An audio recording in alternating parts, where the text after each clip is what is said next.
नमस्ते स्टूडेंट्स। और मैं बंटी एक बार फिर से आप सभी का स्वागत करता हूँ हमारे इस चैनल दसराज साइंस गुरु पर। और आज की ये वीडियो है 9th क्लास के स्टूडेंट्स के लिए, उनके साइंस का फर्स्ट चैप्टर जो कि केमिस्ट्री का है। और मैं आप सभी को बताना चाहता हूँ कि 9th क्लास के स्टूडेंट्स, फिर चाहे वो हिंदी मीडियम के हों या फिर इंग्लिश मीडियम के स्टूडेंट्स हो, दोनों ही मीडियम के स्टूडेंट्स को इस चैनल पर पढ़ाया जाएगा।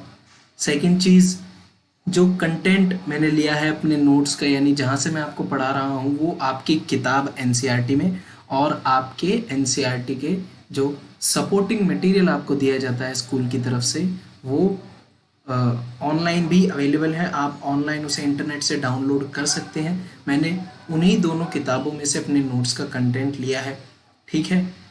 हिंदी मीडियम वाले सभी बच्चे जितने भी हैं वो नोट्स अगर उन्हें बनाने हैं तो वो मेरी वीडियो को देखते हुए उनको नोट्स में कन्वर्ट कर सकते हैं और हिंदी में आसानी से नोट्स बना सकते हैं।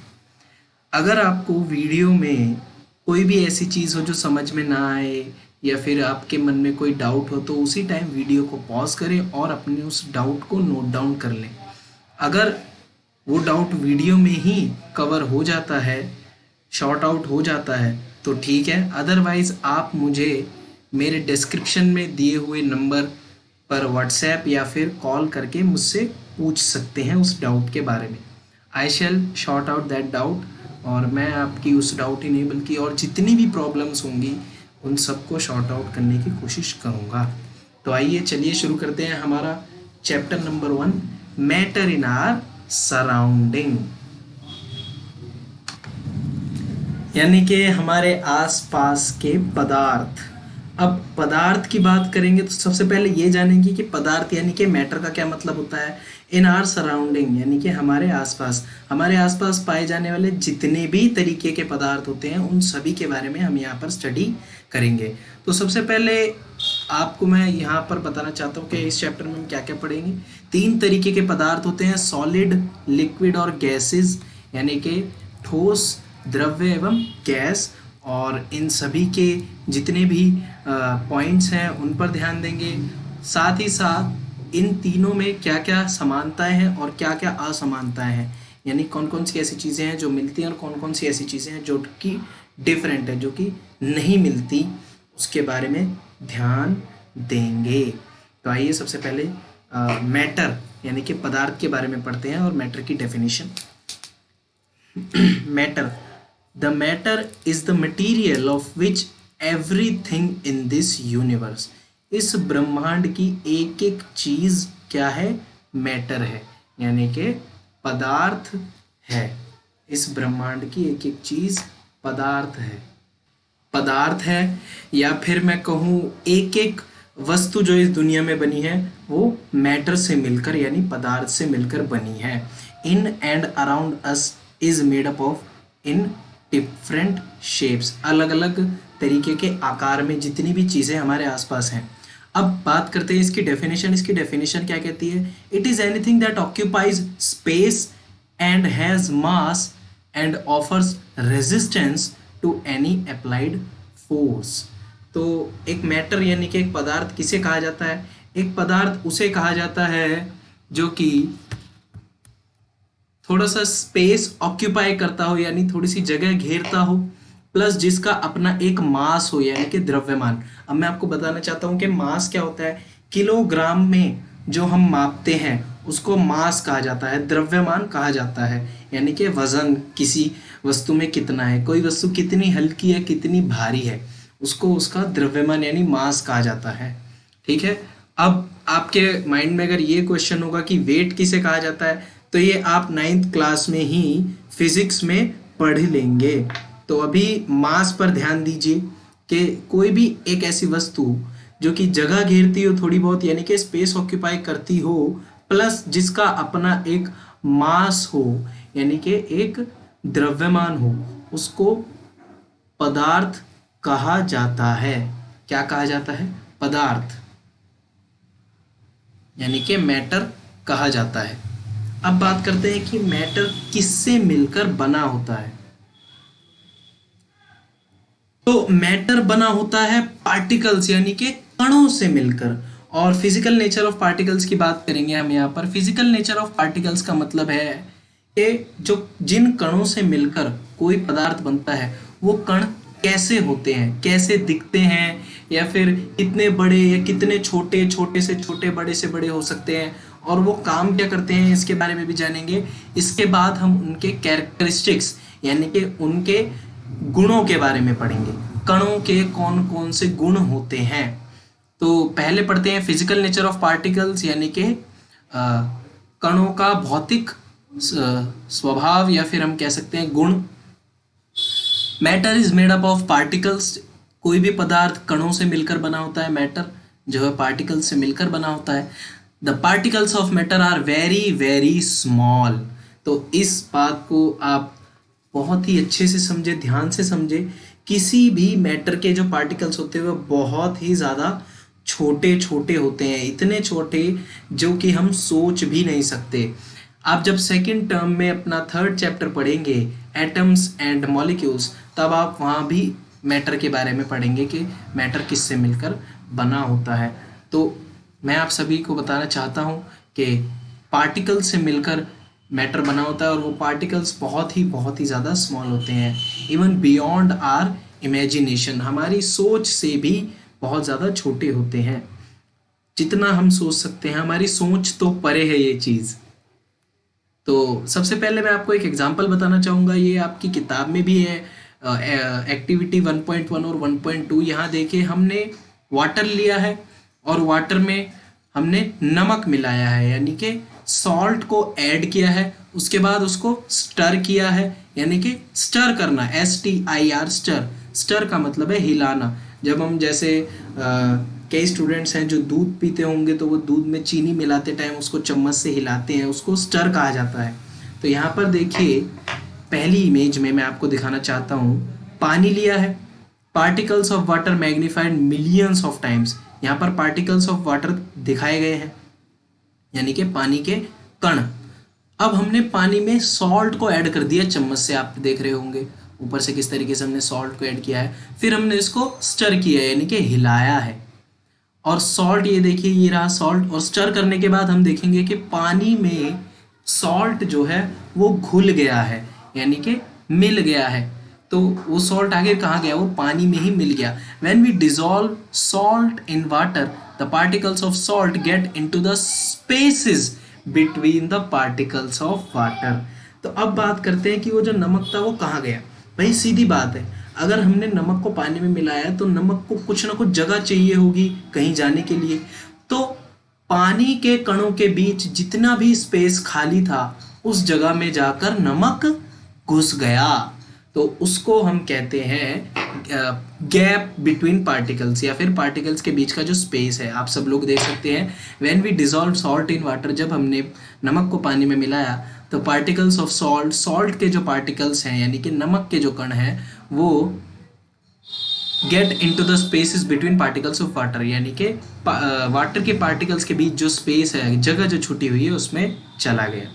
अब यहाँ पर एक दूसरा एग्जाम्पल भी है जहाँ एक्टिविटी 1.2, यहाँ पर हमने वाटर लिया है और वाटर में हमने थोड़ा सा पोटेशियम पर मैंगनेट के कुछ क्रिस्टल्स मिलाए हैं। पोटेशियम पर मैंगनेट एक केमिकल का नाम है।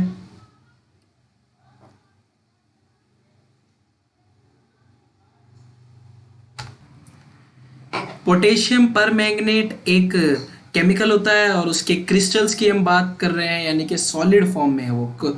उसके हमने थोड़े से कण लिए हैं छोटे छोटे, या फिर हम कंकड़ कह सकते हैं उसके, या फिर पाउडर भी कहा जा सकता है। तो पोटेशियम पर मैंगनेट नामक एक केमिकल लिया है और उस केमिकल के क्रिस्टल्स को हमने वाटर में मिलाया है। वो केमिकल मैं आपको बता दूं, जो उसके क्रिस्टल्स होते हैं वो पर्पल कलर के होते हैं बेसिकली, लेकिन जब हम उसे पानी में मिलाते हैं या फिर किसी सॉल्यूशन में मिलाते हैं जिसे हम डाइल्यूट कर रहे हो यानी जिसमें पानी मिला रहे हो लगातार, तो वहाँ पर वो पिंक कलर ले लेता है।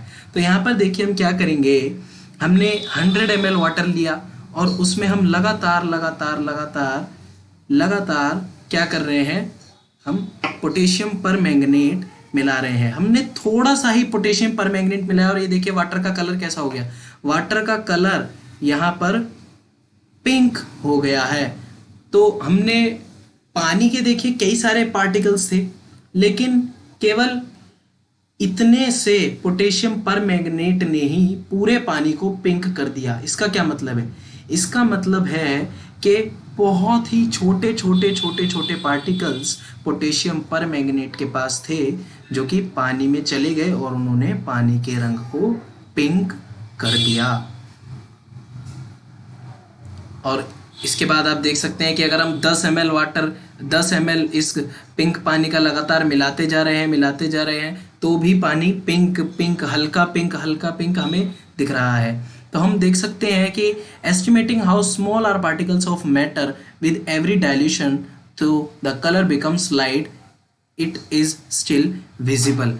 लेकिन जब भी हम इसको हटाते रहेंगे, निकालते रहेंगे और दूसरे पानी में डालते रहेंगे तो इसका कलर लाइट, देखिए लाइट होता चला जा रहा है, हल्का होता चला जा रहा है, लेकिन गायब नहीं हो रहा है। तो कलर बहुत ही हम कह सकते हैं यहाँ पर ज़्यादा है, और पार्टिकल्स जो हैं बहुत ही छोटे छोटे हैं।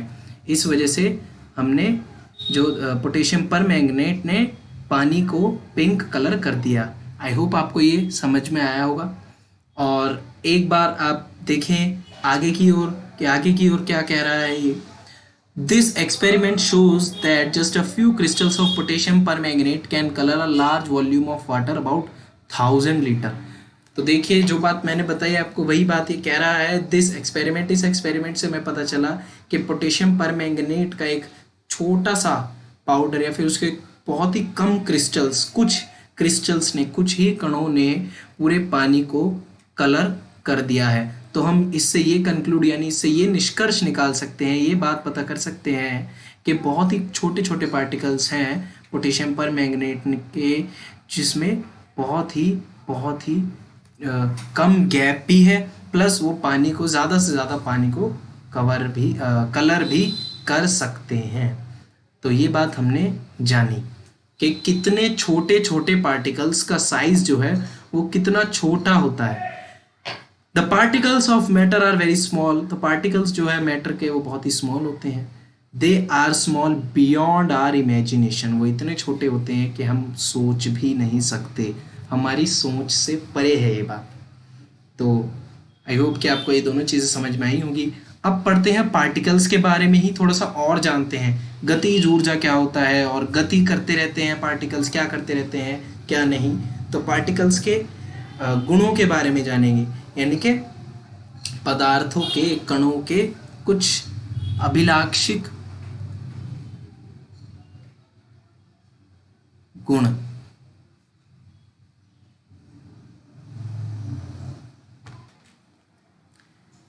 तो पार्टिकल्स के गुणों के बारे में बात करते हैं। पार्टिकल्स किस तरीके से चलते हैं, किस तरीके से मूव करते हैं, क्या कौन कौन सी चीज़ें होती हैं पार्टिकल्स में। तो आइए उन सभी के बारे में जानते हैं। पहला पॉइंट देखिए क्या कहता है। Particles of matter are continuously moving, यानी कि पदार्थ के जो कण होते हैं वो लगातार गति करते रहते हैं, वो निरंतर गति करते रहते हैं और निरंतर गति करते ही रहते हैं, हिलते रहते हैं। गति करने का मतलब है लगातार मूव करते रहते हैं, हिलते रहते हैं अपनी जगह से। Particles possess kinetic energy. Kinetic energy यानी कि गतिज ऊर्जा होती है उनके पास, गति करने की ऊर्जा या फिर वो ऊर्जा जो गति करने में लग रही होती है उसको गतिज ऊर्जा कहा जाता है, kinetic energy. As the temperature rises, जैसे जैसे टेम्परेचर यानी कि तापमान बढ़ता है, particles move faster because kinetic energy of the particles increase. क्योंकि जो काइनेटिक एनर्जी है यानी कि गतिज ऊर्जा है वो बढ़ती है, तो पार्टिकल्स जो है वो बहुत ही तेजी से मूव करते हैं टेम्परेचर के बढ़ने पर। बहुत ही सीधा कंसेप्ट है। अगर आप ठंडा पानी लेंगे और उसको गैस पर रख देंगे तो आप देख सकते हैं, अगर आप बहुत ही ध्यान से ऑब्जर्व करेंगे तो पानी के पार्टिकल्स, अगर आप पानी को बहुत ध्यान से ऑब्जर्व करेंगे तो आप देख सकते हैं कि पानी में किस तरीके से जो पार्टिकल्स हैं वो मूव करते हैं। तो आप उबलते हुए पानी से इसका एक एग्जाम्पल ले सकते हैं, क्योंकि पानी में भी ऐसे कई पार्टिकल्स होते हैं जो मूव करते रहते हैं और जब टेम्परेचर बढ़ता है तो उन पार्टिकल्स की एनर्जी बढ़ती है, काइनेटिक एनर्जी यानी कि मूव करने की एनर्जी, और मूव करने की एनर्जी बढ़ते ही वो और ज़्यादा तेज़ी से गति करने लगते हैं। अब सेकंड पॉइंट पर चलते हैं। Particles of matter have space between them. Particles of matter have space between them, यानी कि पदार्थ के जो कण होते हैं उनके बीच में स्पेस मौजूद होता है, थोड़ी सी जगह मौजूद होती है। और वो जगह तीनों ही तरीके के स्टेट्स में होती है, सॉलिड में भी, लिक्विड में भी, गैस में भी। हम ये चीज पढ़ेंगे कि किस में ज्यादा होती है, सॉलिड में, लिक्विड में, या फिर गैस में, और किस में कम होती है।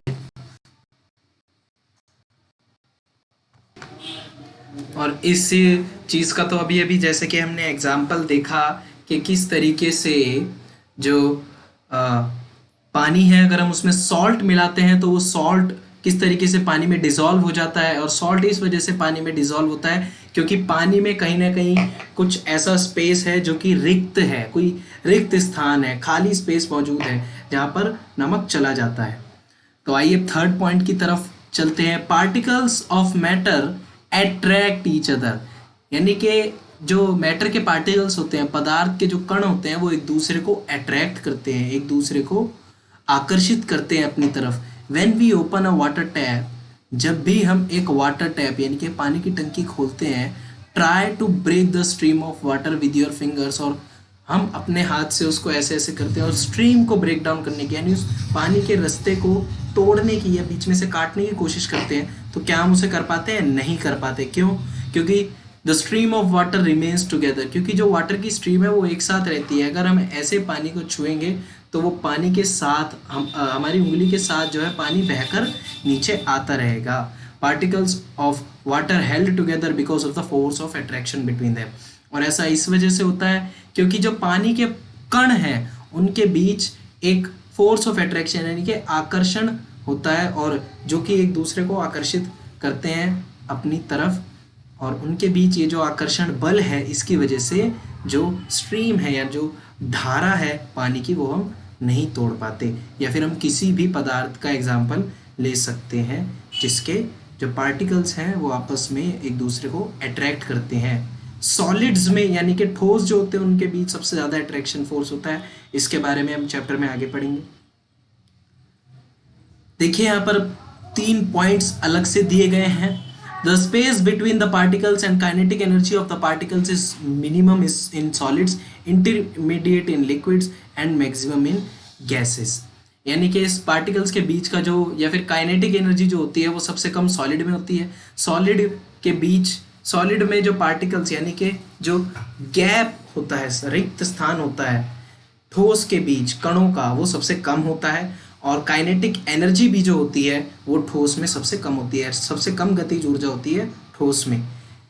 मीडियम गतिज ऊर्जा और मीडियम स्पेस होता है या इंटरमीडिएट स्पेस होता है लिक्विड्स में यानी कि द्रव में। और सबसे ज़्यादा गतिज ऊर्जा होती है गैसेस के कणों में, और सबसे ज़्यादा पार्टिकल्स मूव भी गैसेस के ही करते हैं। साथ ही साथ जो स्पेस रहता है कणों के बीच वो भी गैसेस के पार्टिकल्स में सबसे ज़्यादा रहता है। इस बारे में जब हम आगे पढ़ेंगे तो और अच्छे से ध्यान लगाएंगे। The force of attraction between the particles is strongest in solids. मैंने अभी भी आपको बताया, क्योंकि जो सॉलिड होते हैं वो बहुत ज़्यादा जकड़े हुए होते हैं। आपको इस इमेज से भी पता चल रहा होगा। ये देखिए सॉलिड के पार्टिकल्स आपस में बहुत ज़्यादा जुड़े हुए हैं, लिक्विड के पार्टिकल्स में थोड़ा गैप है, और गैस के पार्टिकल्स में बहुत ज़्यादा गैप है। और यहाँ पर फोर्स ऑफ अट्रैक्शन यानी एक दूसरे को खींचने की क्षमता जो है वो भी कम है पार्टिकल्स में। तो सबसे ज़्यादा क्षमता सॉलिड्स में होती है, उससे कम लिक्विड में, और सबसे कम गैसेस में होती है। मूवमेंट ऑफ पार्टिकल्स सबसे ज़्यादा जो या फिर मैं कहूँ सबसे कम जो मूवमेंट होती है पार्टिकल्स की वो सॉलिड्स में होती है, उससे ज़्यादा लिक्विड्स में होती है, और सबसे ज़्यादा मूवमेंट पार्टिकल्स गैसेस स्टेट में यानी कि गैस में करते हैं।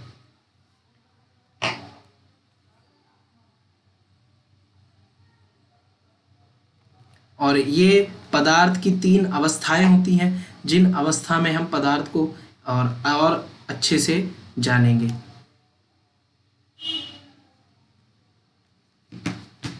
आई होप कि आपको समझ में आया होगा। अगर आपको कोई डाउट हो तो उसी टाइम वीडियो को पॉज करें, अपने क्वेश्चन नोट डाउन करें प्लीज।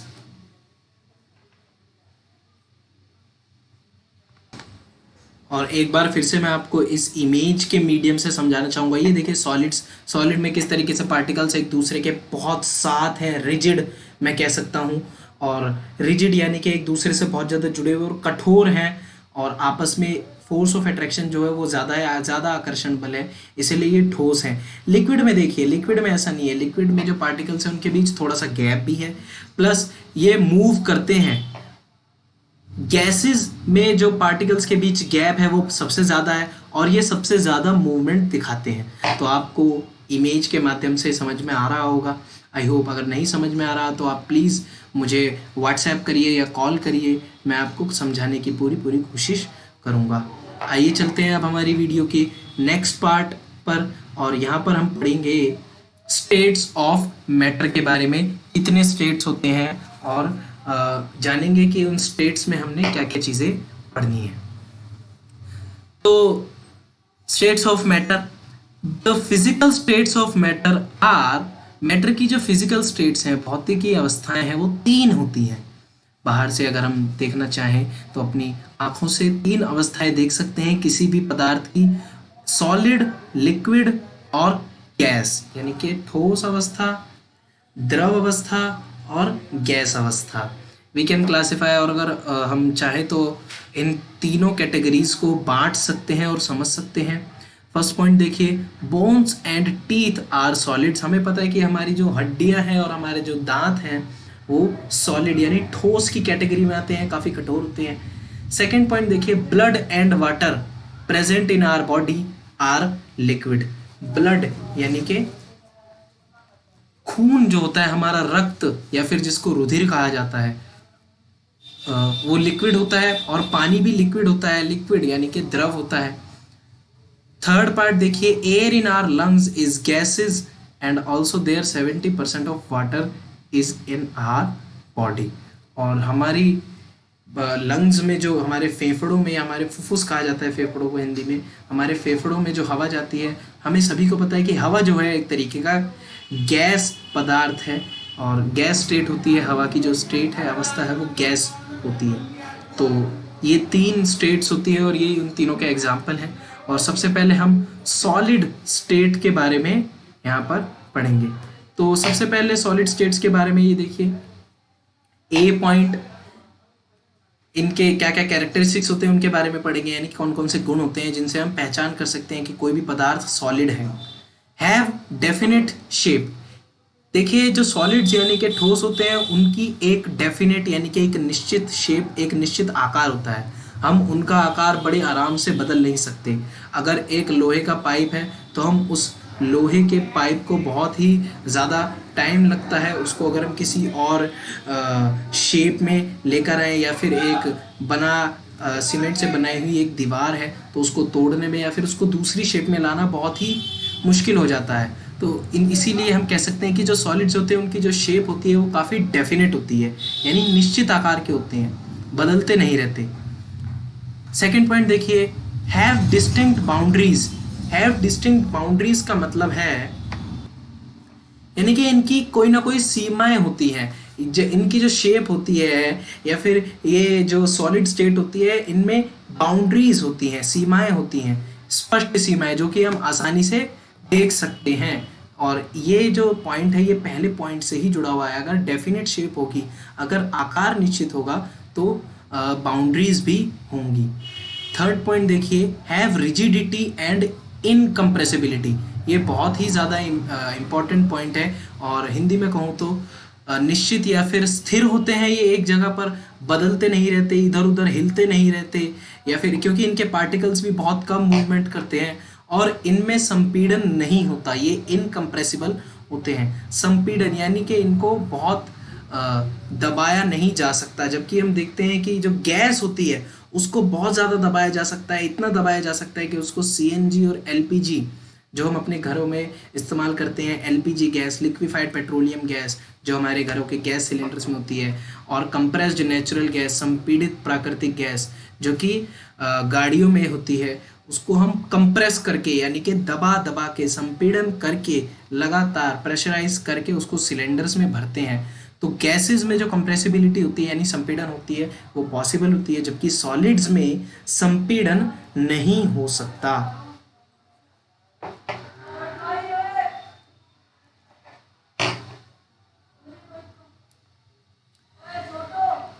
फोर्थ पॉइंट देखिए, हैव डेफिनेट वॉल्यूम, यानी कि जो सॉलिड स्टेट होती है उनका जो वॉल्यूम होता है वो डेफिनेट होता है। वॉल्यूम में आपको बता दूं, किसी भी सब्सटेंस यानी किसी भी पदार्थ के वो जितनी जगह वो पदार्थ घेर सकता है उसको वॉल्यूम कहा जाता है। The space matter can occupy that is called volume, उसको वॉल्यूम कहा जाता है, यानी कि आयतन। तो आयतन जो होता है वो निश्चित होता है किसी भी ठोस अवस्था वाले एक पदार्थ का।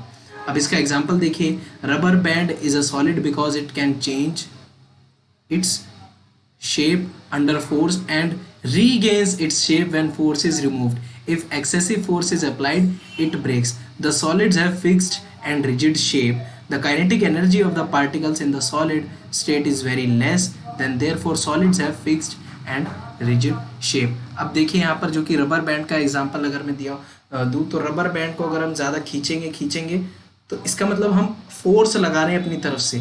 अगर हम अपनी तरफ से फोर्स ना लगाएं तो उसमें कुछ भी नहीं होगा, और अगर हम बहुत ज़्यादा फोर्स लगा दें तो वो टूट जाएगा। इससे हमें साफ पता चलता है कि सॉलिड जो होते हैं उनकी शेप काफ़ी रिजिड होती है, यानी कि पहली बात तो फिक्स्ड होती है, निश्चित होती है, और कठोर तरीके की शेप होती है। काइनेटिक एनर्जी जो होती है पार्टिकल्स के बीच वो नहीं होती। गतिज ऊर्जा जो है होती तो है लेकिन वो इतनी ज़्यादा नहीं होती, बहुत ही कम होती है। माफ़ कीजिए, काइनेटिक एनर्जी जो होती है वो मौजूद होती है लेकिन इतनी ज़्यादा नहीं जितनी कि लिक्विड और गैस में होती है। कुछ और एग्जांपल्स के बारे में यहाँ पर पढ़ते हैं। देखिए, we can compress sponge at as its pores are filled with air but it is solid. अब देखिए, अभी मैंने कहा कि सॉलिड जो होते हैं उसको कंप्रेस नहीं किया जा सकता, लेकिन इसमें कुछ एक्सेप्शंस, कुछ अपवाद भी होते हैं। अपवाद का मतलब है जो चीज़ नहीं होती, जैसे कि हम कह सकते हैं कि स्पॉन्ज जो है, स्पॉन्ज आप सभी ने देखा होगा जो जिसको स्पंज भी कहा जाता है। स्पंज जो है हम उसको दबा सकते हैं, क्यों? क्योंकि उसके बीच में हवा जाने की जगह होती है, तो उसके बीच में क्योंकि स्पेस होता है इसलिए हम उसको दबा सकते हैं, लेकिन वो तब भी सॉलिड्स में कंसीडर किया जाता है। तो सभी सॉलिड्स में कंप्रेसिबिलिटी नहीं होती लेकिन स्पॉन्ज में होती है, तो ये एक अलग चीज़ है, यानी इसी को अपवाद कहा जाता है जो बिल्कुल अलग हो। इसका नेक्स्ट पॉइंट देखिए एग्जांपल का, salt and sugar take the shape of the container in which they are placed but shape of the crystals do not change so they are solids. हमें पता है कि अगर हम चीनी को या नमक को किसी एक कंटेनर यानी किसी भी बर्तन में डालेंगे तो वो उसके जैसी शेप को रख लेंगे, उसके जैसी शेप में ढल जाएंगे, लेकिन क्या उनके पाउडर या उनके क्रिस्टल्स की जो शेप है वो चेंज होती है? क्या उनके कंकड़ जो होते हैं छोटे छोटे, क्या उनके कण जो होते हैं छोटे छोटे, उनकी शेप चेंज होती है? नहीं होती। इसलिए वो क्या होते हैं? सॉलिड, यानी कि ठोस होते हैं। तो आई होप कि आपको सॉलिड स्टेट के बारे में अच्छे से समझ में आया होगा कि सॉलिड स्टेट में कौन कौन सी चीज़ें होती हैं। और ये देखिए, अगर आप ये सारी चीज़ें समझ चुके हैं पार्टिकल्स के नेचर के बारे में, पार्टिकल्स की कैरेक्टरिस्टिक्स के बारे में, तो आपको ये सारी चीज़ें समझने में भी कोई दिक्कत नहीं आएगी। आइए चलते हैं अब हमारी वीडियो के नेक्स्ट पार्ट लिक्विड स्टेट की तरफ, और लिक्विड स्टेट यानी कि द्रव अवस्था के कैरेक्टरिस्टिक्स के बारे में पढ़ेंगे। द्रव अवस्था के देखिए, first a part, have fluidity, that is I dot E dot का मतलब होता है that is, they are not rigid. जो लिक्विड स्टेट यानी कि द्रव अवस्था होती है, इनके अंदर फ्लूइडिटी होती है और ये रिजिड नहीं होते, यानी कि ये तरल होते हैं, तरल लिक्विड होते हैं। और मैं कह सकता हूँ इनके बीच जो पार्टिकल्स जो होते हैं उनके बीच में गैप इतना ज़्यादा होता है कि सॉलिड से ज़्यादा होता है। सॉलिड्स के बीच जो गैप होता है वो कम होता है पार्टिकल्स में, जबकि लिक्विड्स में जो गैप होता है वो ज़्यादा होता है। तो जो स्पेस है पार्टिकल्स के बीच वो ज़्यादा होता है, इस वजह से जो लिक्विड स्टेट है वो इतनी ज़्यादा रिजिड यानी इतनी ज़्यादा कठोर नहीं होती। और हम कह सकते हैं कि लिक्विड्स में बहाव हो सकता है, फ्लूइडिटी, यानी कि लिक्विड्स तरल पदार्थ जो है वो बह सकते हैं। हमें पता है कि अगर हम पानी को एक धारा में डाल दें तो वो बह जाएगा। बी पॉइंट देखिए, लो कंप्रेसिबिलिटी, कंप्रेसिबिलिटी होती है लेकिन इतनी ज़्यादा नहीं, कम होती है। हम इसको दबा सकते हैं लेकिन ज़्यादा नहीं, कम दबा सकते हैं गैसेस से, बहुत कम।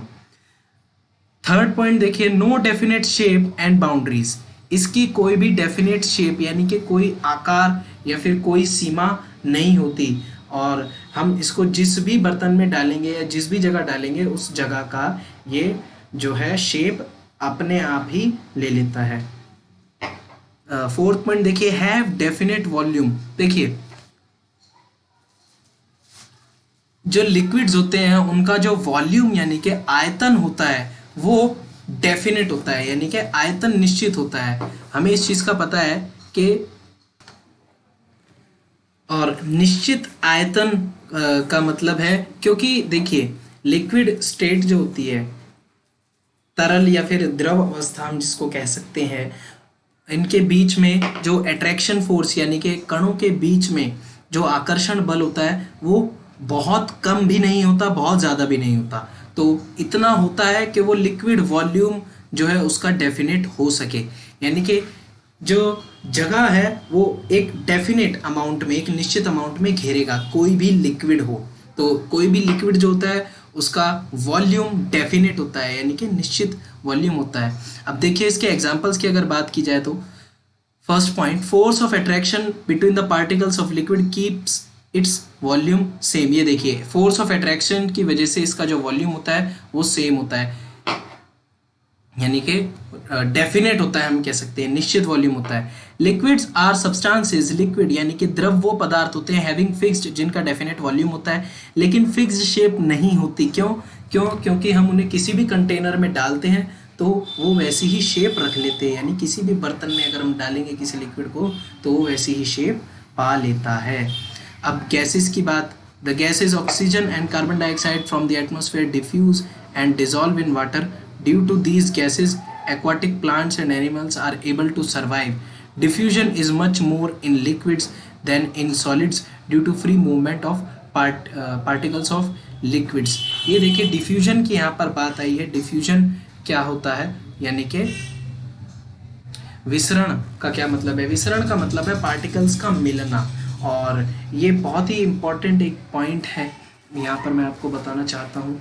और किताब में भी अगर इसका एक एग्जाम्पल होता है कि गरम गरम खाना जब भी बन रहा होता है तो उसकी खुशबू क्यों आ रही होती है, तो इसका ये रीज़न है कि गरम जब भी खाना बन रहा होता है तो सीधी बात है गरम खाना, इसका मतलब कि पार्टिकल्स के बीच काइनेटिक एनर्जी ज़्यादा है, पार्टिकल्स बहुत तेज़ी से मूवमेंट कर रहे हैं। सेकेंड चीज़, खाना जो है उसकी कहीं ना कहीं भाप बनकर भी उड़ रही है, और वो भाप जो है वो हवा में मिल रही है, और हवा में मिलने के कारण जो स्मेल है या फिर मैं कहूँ फ्रेग्रेंस है, जो गंध है वो हमारी नाक तक पहुंच रही है, इस वजह से हमें महक आ जाती है। तो एक गैस या फिर एक मैं कहूँ अवस्था या फिर कोई एक स्टेट दूसरे स्टेट में मिल जाती है, या फिर गैसेस का आपस में मिलना, that is called diffusion. Mixing up of two types of particles, यानी कि कणों का आपस में मिलना, उसको डिफ्यूजन यानी कि विसरण कहा जाता है। तो जब भी ऑक्सीजन और कार्बन डाइऑक्साइड के जो कण है वो पानी में मिलते हैं तो उससे जो एक्वाटिक प्लांट्स और एनिमल्स यानी पानी में रहने वाले जीव हैं वो जिंदा रह पाते हैं। Diffusion is much more in liquids than in solids. Solids में डिफ्यूजन नहीं होता, लिक्विड्स में डिफ्यूजन इस वजह से हो जाता है क्योंकि लिक्विड्स के जो पार्टिकल्स हैं वो मूवमेंट करते हैं। और अब बात करते हैं गैसेस स्टेट के बारे में। लिक्विड स्टेट में इतना ही था, आई होप कि आपको समझ में आया होगा। चलिए गैसेस स्टेट की तरफ चलते हैं। देखिए गैसेस स्टेट क्या होता है, द कैरेक्टरिस्टिक्स, ये गैसेस स्टेट के गुण हैं। गैसेस स्टेट लिक्विड और सॉलिड से बिल्कुल अलग है और इसके बारे में डिटेल में पढ़ेंगे। हैव फ्लूइडिटी, इसके पास भी फ्लूइडिटी यानी कि भाव होता है, ये भी बह सकती है। हैव हाई कंप्रेसिबिलिटी, संपीड़न जो होता है वो बहुत ही ज़्यादा होता है, यानी कि हम इसको दबा दबा कर दूसरे किसी अवस्था में बदल सकते हैं, जैसे सिलेंडर्स में हम गैस को भर देते हैं। हैव नो डेफिनेट बाउंड्रीज, ना इसकी कोई सीमा होती है, कोई बाउंड्रीज इसकी नहीं होती। हैव नो डेफिनेट शेप, इसकी कोई डेफिनेट यानी कि निश्चित आकार भी इसका नहीं होता है। प्लस ई पॉइंट यानी कि हैव नो डेफिनेट वॉल्यूम, इसका कोई डेफिनेट वॉल्यूम भी नहीं होता है। पार्टिकल्स के बीच बहुत ज़्यादा स्पेस होता है कणों के बीच, और कण जो होते हैं एक दूसरे से बिल्कुल भी हम कह सकते हैं कि अटैच नहीं होते हैं, और आपस में बहुत ज़्यादा स्पेस होता है और बहुत ही फ्रीली मूव करते हैं किसी भी गैस के जो कण होते हैं। तो फर्स्ट पॉइंट देखिए इसके एग्जांपल्स का, the particles in gas are free to move in any direction, hence gases can flow. तो क्योंकि जो गैस के पार्टिकल्स हैं वो किसी भी डायरेक्शन में जा सकते हैं, इसलिए तो गैसेस जो है वो बह सकती हैं, यानी कि फ्लो कर सकती हैं। Gases are substances that do not have fixed volume and occupy all volume available to them. Gases एक ऐसा पदार्थ है जिनका कोई फिक्स्ड वॉल्यूम नहीं होता, यानी कि अपना कोई निश्चित आयतन नहीं होता, लेकिन जितना भी ये कवर कर सकते हैं, जितना भी इनके लिए अवेलेबल होता है उतना ये कर लेते हैं। Pressure of gas is the force applied on the walls of the vessel by the irregular moving gas particles. अब देखिए यहाँ पर प्रेशर यानी कि दबाव की बात की है कि इस तरीके से जो दबाव है वो किसी भी गैस के पार्टिकल में लाया जा सकता है। तो गैस के पार्टिकल्स में ही देखिए, इसके लिए एक एग्जांपल है, ये आपकी किताब में भी है, एक सिरिंज है, सिरिंज यानी कि इंजेक्शन जिसमें सुई ना हो, और ये पिस्टन है, पिस्टन यानी जिसको दबाया जाता है, इस तरीके से अंगूठे से दबाते हैं, यूं अंगूठे से दबाया जाता है। ये गैस है जो इसके अंदर भरी हुई है, और रबर का एक कॉर्क है। तो हम देखेंगे कि ये जो पिस्टन है हम इसको इजीली दबा सकते हैं। क्यों दबा सकते हैं? क्योंकि जो गैस स्टेट होती है, यानी कि गैस अवस्था जो होती है, उसके ये क्वालिटी होती है कि वो उसमें कंप्रेसिबिलिटी यानी कि संपीड़न हो सकता है, हम उसको दबा सकते हैं और दबाकर दूसरी अवस्था में बदल सकते हैं। तो ये गैसेस स्टेट के बारे में, और इसके लिए एक एग्जांपल और दिया गया है, ये देखिए इस इमेज को, सॉलिड्स, लिक्विड और गैस। ये देखिए सॉलिड के जो पार्टिकल्स हैं आपस में बहुत ज़्यादा जुड़े हुए हैं, लिक्विड के पार्टिकल्स इतने ज़्यादा नहीं जुड़े हुए, और गैसेस के पार्टिकल्स के बीच तो बहुत ही ज़्यादा स्पेस है। तो इससे हमें पता लग सकता है कि दोनों माफ़ कीजिएगा तीनों स्टेट्स के बीच कितना डिफरेंस है। तो आई होप कि आपको ये तीनों जो स्टेट्स मैंने आपको बताए वो समझ में आए होंगे, प्लस पार्टिकल्स के बारे में भी आपको समझ में आया होगा। और जो हमारे चैप्टर का नेक्स्ट पार्ट है वो है चेंजेस या फिर change of states of matter, यानी कि एक मैटर का कोई स्टेट दूसरे मैटर के स्टेट में कैसे बदल सकता है। यानी कि पानी को बर्फ, बर्फ को भाप, बर्फ को पानी, और पानी को भाप किस तरीके से बना सकते हैं, सॉलिड को लिक्विड में, लिक्विड को सॉलिड में, गैस को सॉलिड में, सॉलिड को गैस में किस तरीके से बदल सकते हैं, इस बारे में पढ़ेंगे हमारी नेक्स्ट वीडियो में। और वीडियो के एंड तक बने रहने के लिए आप सभी स्टूडेंट्स का थैंक यू। लॉकडाउन में अपनी पढ़ाई का नुकसान ना होने दीजिए। All the very very best, और नेक्स्ट वीडियो में मिलते हैं इस चैप्टर के कंटिन्यूएशन के साथ। Thank you. प्लीज़ चैनल को लाइक कीजिए, शेयर कीजिए और सब्सक्राइब भी कीजिए। Thank you.